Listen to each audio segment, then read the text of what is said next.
Sa mga fans ng Korean all-male group na CCS, nasa Pilipinas sila ngayon at abangan ninyo ang kanilang mga performance.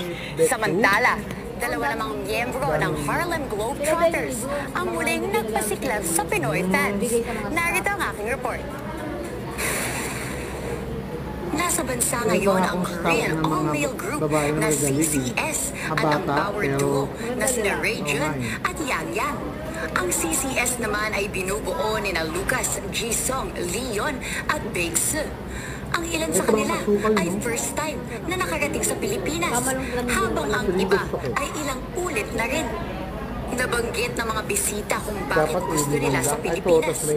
Sabi nila na iba ang pagmamahal ng mga Pinoy sa musika at ramdam daw nila ang pagiging hospitable ng mga Pilipino.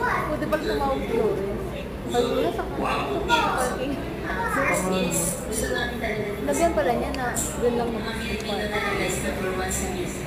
Ang isang viral hit noon na Pusong Bato ng singer-songwriter na si Alon ang nakatakdang i-translate sa Korean language at i-release naman ng duo na sina Raejun at Yang Yang. Ay, hindi ko muna sisend sa kanila. I-edit ko muna.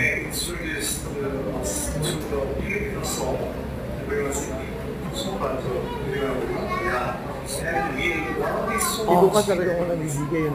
If we have a sponsor, you and me very happy.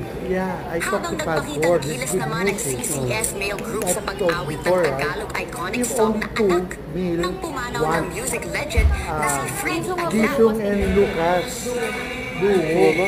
그거 가지고 난 생각해. And we can put ladies to girls. 뭐라고? Lily, pwede si Lily.